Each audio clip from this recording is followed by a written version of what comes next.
occurred.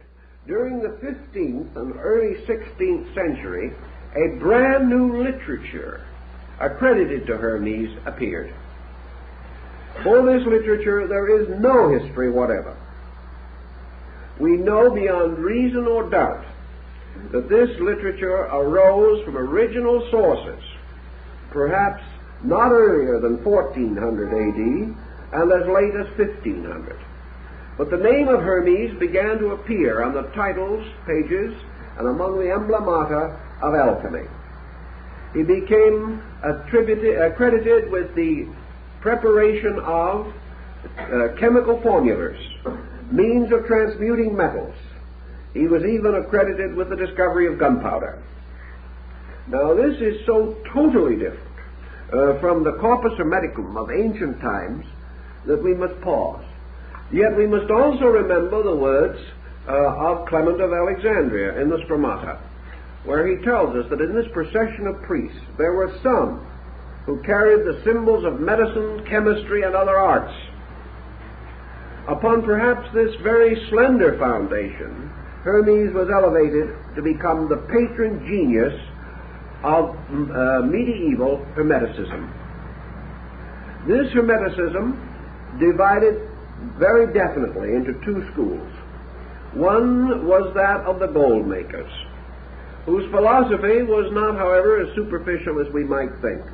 They were convinced that there were analogies in nature, and that any law or pattern or process by which the regeneration of man could be achieved could also be used for the actual transmutation of base metals.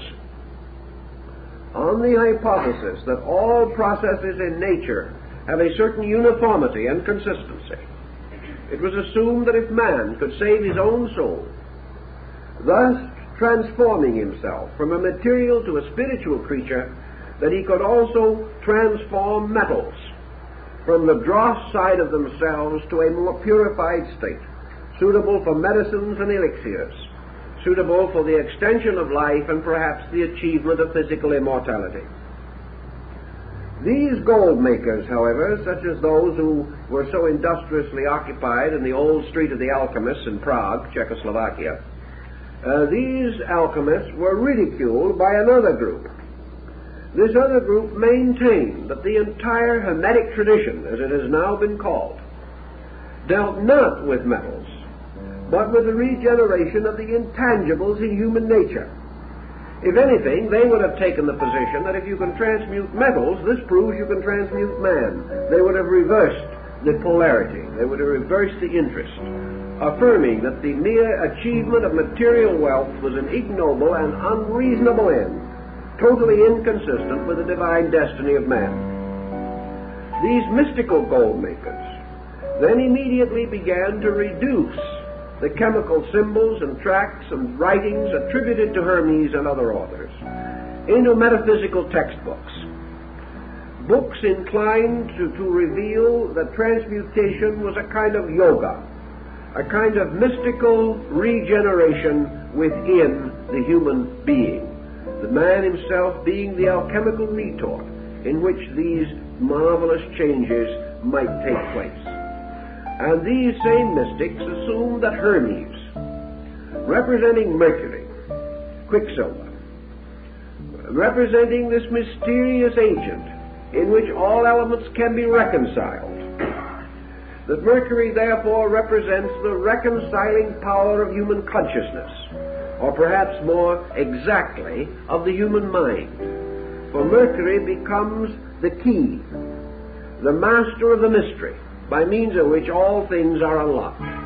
And the medieval man liked to think of reason as this power by means of which all mysteries could be solved, all good things could be accomplished, and the interval between man as a physical being and man as a spiritual being could be crossed or bridged through reason and illumination. Now this would carry us back again to the Hermetic books by a circle. For in the Pymander of Hermes we have no doubt whatever that Hermes is used in this work not only as a person, but as an embodiment or personification of universal mind. So your mystical alchemist seems to have retained the Hermetic tradition, although he passed it through a variety of symbolic processes. Your material alchemist lost it. And perhaps your material alchemist was the mad parent of the entire concept of modern material science, because he certainly was one of the first to conceive of the tremendous personal advantage to himself if he could control laws for profit. If, however, he was a mystic, he would control or direct laws only for the glory of truth. And this division on various levels has endured to our present time. With the rise of modern chemistry,